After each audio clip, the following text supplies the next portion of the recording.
Good morning. मैं doctor Jyoti Gautam, assistant professor, department of sociology, आज third year की class में आप सभी को मैक्स वेबर के बारे में पढ़ाऊंगी। आज का हमारा टॉपिक है मैक्स वेबर आदर्श प्रारूप, आइडियल टाइप। मैक्स वेबर का जीवन काल 1864 से 1920 तक रहा। एक महान विद्वान, बहुत अच्छे समाजशास्त्री और बहुत अच्छे वेल नोन अर्थशास्त्री भी थे। मैक्स वेबर समाजशास्त्र के स्तंभों में से एक अत्यधिक महत्वपूर्ण समाजशास्त्री हैं। इनको बहुत ही ऊंचे दर्जा समाजशास्त्र में प्राप्त है। सामाजिक विचारकों के इतिहास में आपकी देन अनुपम रही है। इनके विचारों का प्रभाव पूरे समाजशास्त्र पर अद्भुत रहा। इनके विचारों से समकालीन समाज चिंतकों के विचारों में भी परिवर्तन आया और इनके विचार उनसे बिल्कुल भिन्नता लिए हुए थे। आपकी विचारधारा में हमेशा सर्वत्र नवीनता झलकती है। समाज और सामाजिक घटनाओं के बारे में आपके विचार, दृष्टिकोण समाजशास्त्र को नई दिशा प्रदान करते हैं। इनके विचार मौलिक, चिर स्मरणीय है।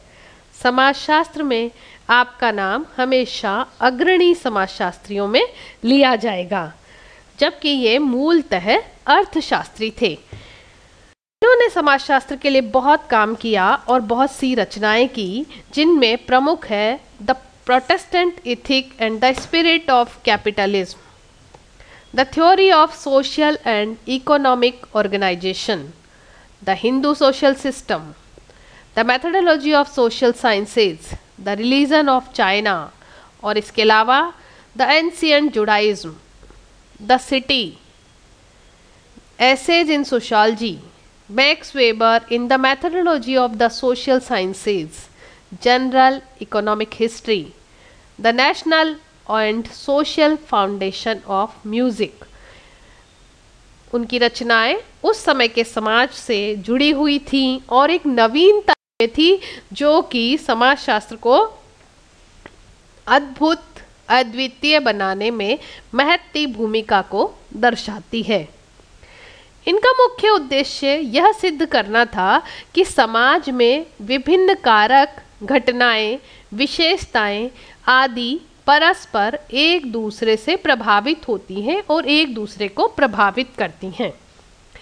वेबर का मानना था कि समाज में होने वाली सभी घटनाएं एक दूसरे से प्रभावित होती हैं और एक दूसरे को प्रभावित करती हैं। इसीलिए हर व्यक्ति एक दूसरे से जुड़ा हुआ है और समाज में हर गतिविधि का प्रभाव दूसरी गतिविधि पर पड़ता है। उन्होंने एक नई अवधारणा दी थी, आदर्श प्रारूप। जैसा कि नाम से ही पता चल रहा है, आदर्श प्रारूप। इनका ये मानना था कि हमें प्राकृतिक विज्ञानों की अध्ययन पद्धतियों एवं सामाजिक विज्ञान की अध्ययन पद्धतियों में अंतर करना चाहिए। ऐसी पद्धतियों एवं तकनीकियों का निर्माण करना चाहिए जिससे समाज का वैज्ञानिक अध्ययन संभव हो सके, क्योंकि हम सभी जानते हैं कि प्राकृतिक विज्ञानों और सामाजिक विज्ञानों में अंतर पाया जाता है। प्राकृतिक विज्ञान इतने जटिल नहीं है जितने कि सामाजिक विज्ञान, क्योंकि सामाजिक विज्ञानों में समाज, मनुष्य का अध्ययन किया जाता है और मानव के विचारों का, मानव के प्रभावों का, घटनाओं का अध्ययन करना बहुत एक जटिल कार्य है। इसलिए हमें उन नई पद्धतियों और तकनीकों का निर्माण करना चाहिए जिससे समाज का भी वैज्ञानिक अध्ययन हो सके। और इसके लिए उन्होंने एक आदर्श प्रारूप की अवधारणा दी। आदर्श विचारों से उत्पन्न, विचारों से जनित, और प्रारूप विशिष्ट लक्षण। उन्होंने कहा कि आदर्श प्रारूप एक ऐसे लक्षण जो सोच विचार कर निर्धारित किए गए हों, इनका यथार्थ जीवन से कुछ संबंध है पर यह यथार्थ में देखी नहीं जाती।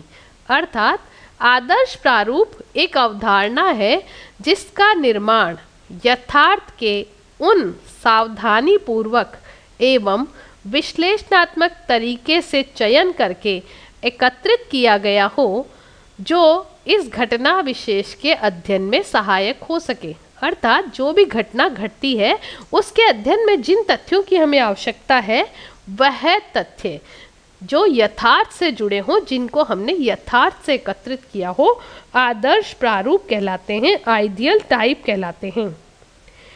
वेबर का ये कहना है कि आदर्श प्रारूप के संबंध में जानकारी देकर वे किसी नए सिद्धांत को नहीं बना रहे हैं, बल्कि वह तो वास्तविकता को स्पष्ट कर रहे हैं। वे कहते हैं कि कभी कभी अवधारणाएं इतनी जटिल होती हैं कि स्वयं व्यक्ति समझ नहीं पाता, इसलिए आइडियल टाइप का निर्माण करके हम घटना के अध्ययन में सहायता कर सकते हैं, घटना को समझ सकते हैं। और आगे उन्होंने बताया कि आदर्श प्रारूप की आवश्यकता क्यों है, क्यों हमें आदर्श प्रारूप बनाना चाहिए। तो इनका प्रमुख उद्देश्य यह है कि इससे हमें अध्ययन में सहायता प्राप्त होती है। आदर्श प्रारूप हमारे अध्ययन को, रिसर्च को, अर्थात हमारे रिसर्च में सहायता प्रदान करता है और इससे हमारी रिसर्च करना आसान हो जाता है।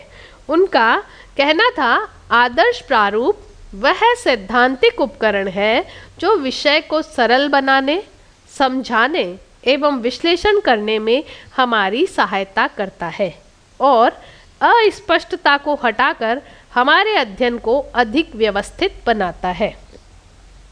अर्थात समाजशास्त्र में जैसे विभिन्न अवधारणाएं हैं, समाज, समुदाय, समिति, तो एक आदर्श प्रारूप हमें उसकी अवधारणा को स्पष्ट करता है और उसके बारे में जो भी अन्य भ्रांतियां हैं उनको दूर करने में भी हमारी मदद करता है। इसी से हमारा अध्ययन, हमारा रिसर्च बिल्कुल सही से वैज्ञानिक तरीके से आगे बढ़ता है। तो आदर्श प्रारूप के लक्षण क्या हैं, यह भी मैक्स वेबर ने हमें बताया है। आदर्श प्रारूप का प्रयोग वेबर ने तुलनात्मक अध्ययन के लिए किया था।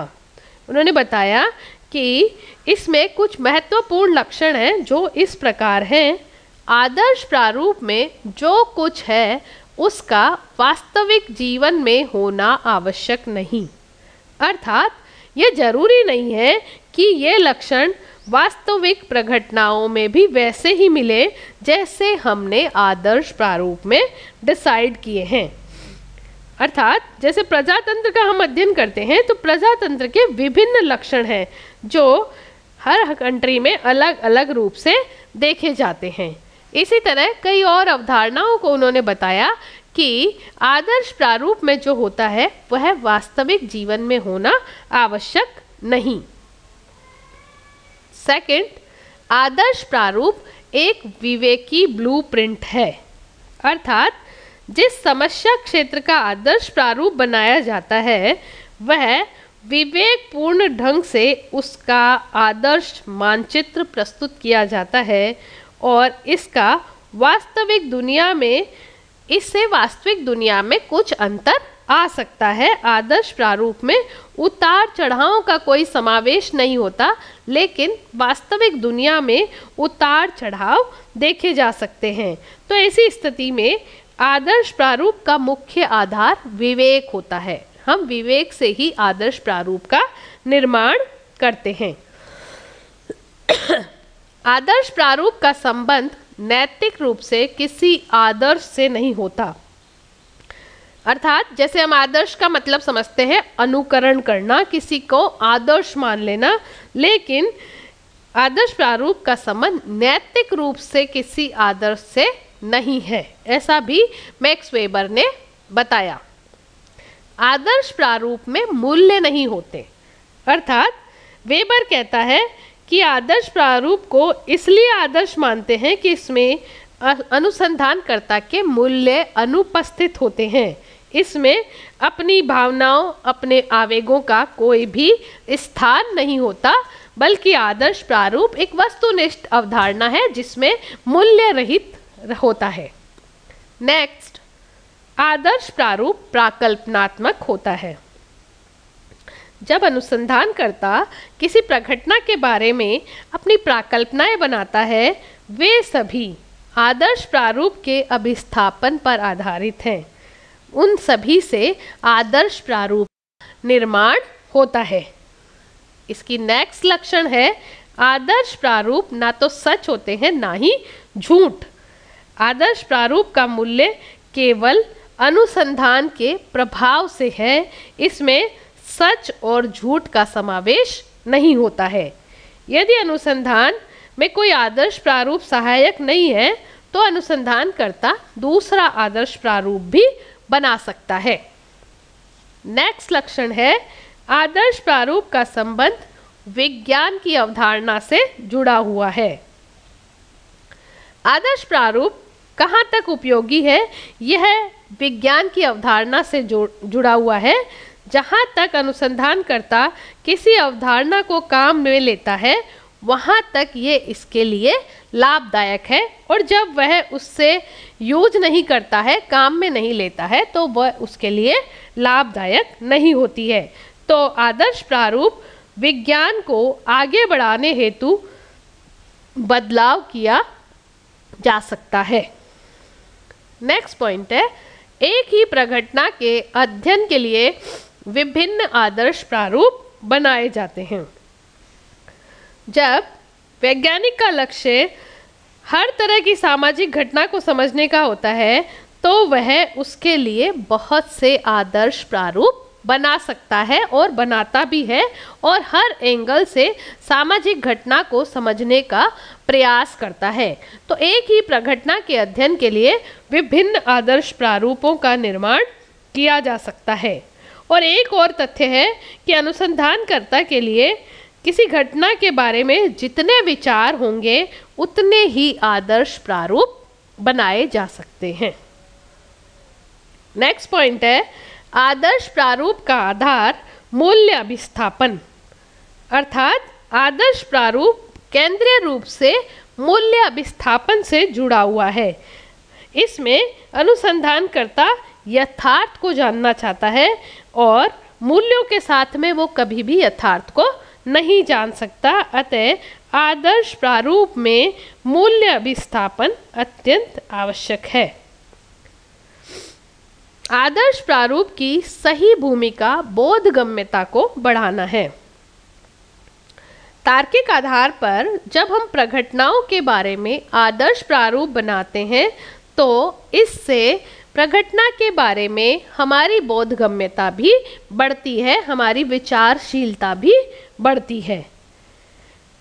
आदर्श प्रारूप प्रघटना की स्पष्ट अभिव्यक्ति का साधन है। आदर्श प्रारूप से अभिव्यक्ति भी स्पष्ट होती है और यह अनिश्चितता को दूर करके प्रामाणिकता प्रदान करता है।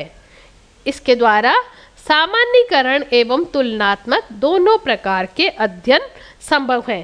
तो आदर्श प्रारूप किसी भी अध्ययन को वैज्ञानिकता प्रदान करता है, स्पष्टता प्रदान करता है और सामान्यीकरण की ओर ले जाता है। इसमें अनुसंधानकर्ता के मूल्यों का समावेश नहीं होता। तो इस प्रकार से आदर्श प्रारूप किसी भी अध्ययन के लिए आवश्यक है। अब मैक्स वेबर ने आदर्श प्रारूप के 3 प्रकार बताए हैं। आदर्श प्रारूप को 3 प्रकारों में बांटा है। पहला, ऐतिहासिक विशेषताओं पर बने आदर्श प्रारूप। सेकंड, सामाजिक यथार्थ से जुड़े आदर्श प्रारूप। थर्ड, विवेकपूर्ण व्यवहार से जुड़े आदर्श प्रारूप। तो फर्स्ट है ऐतिहासिक विशेषताओं पर बने आदर्श प्रारूप। वेबर द्वारा निर्मित कुछ आदर्श प्रारूप ऐसे हैं जिन्हें ऐतिहासिक विशिष्टताओं एवं सांस्कृतिक क्षेत्रों की पहचान से जोड़ा जा सकता है और ये आदर्श प्रारूप ऐतिहासिक विशेषताओं वाले आदर्श प्रारूप कहलाते हैं। इसमें ऐतिहासिक विशेषताएं और सांस्कृतिक क्षेत्रों को जोड़ा जाता है। सेकंड, सामाजिक यथार्थ से जुड़े आदर्श प्रारूप। इसमें सामाजिक यथार्थता का चित्रण किया जाता है, जैसे औद्योगिक क्रांति के फलस्वरूप औद्योगिक संगठनों को सुचारू रूप से चलाने के लिए किसी न किसी अधिकारी तंत्र की आवश्यकता थी। तो वेबर ने इस यथार्थ का अमूर्तीकरण देकर सामंतवाद के आदर्श प्रारूप को प्रस्तुत किया। विवेकपूर्ण व्यवहार से जुड़े आदर्श प्रारूप से तात्पर्य है इसमें विवेक या युक्तायुक्त अवधारणाओं को जोड़ा जाता है, समझा जाता है। इनके अनुसार आर्थिक गतिविधियों के क्षेत्र से जुड़े सभी आदर्श प्रारूप इसके अंतर्गत आते हैं। तो मैक्स वेबर के अनुसार आदर्श प्रारूप 3 प्रकार के हैं। ऐतिहासिक विशेषताओं पे बने आदर्श प्रारूप, सामाजिक यथार्थ से जुड़े आदर्श प्रारूप, विवेकपूर्ण व्यवहार से जुड़े आदर्श प्रारूप। इस प्रकार आदर्श प्रारूप अनुभव एवं विश्लेषण की पद्धति है, अर्थात आदर्श प्रारूप हमें अनुभव प्रदान करता है और विश्लेषण में मदद करता है। अध्ययन करते समय आनुभविक घटना के बारे में अनुसंधानकर्ता का जो वैज्ञानिक रुझान है उसे आदर्श प्रारूप में रखा जाता है और समाज की यथार्थता को समझने के लिए वेबर ने आदर्श प्रारूप की अवधारणा का विकास किया था और इससे समाज की यथार्थता का ज्ञान हासिल होता है और वैज्ञानिक समाज के अध्ययन में वैज्ञानिकता आती है। तो समाजशास्त्र में आदर्श प्रारूप एक अनुभव एवं विश्लेषण की पद्धति है। आई थिंक आपको समझ आ रहा होगा। Thank you very much. Max weber एक बहुत अच्छे समाजशास्त्री रहे हैं, well known sociologist. Thank you.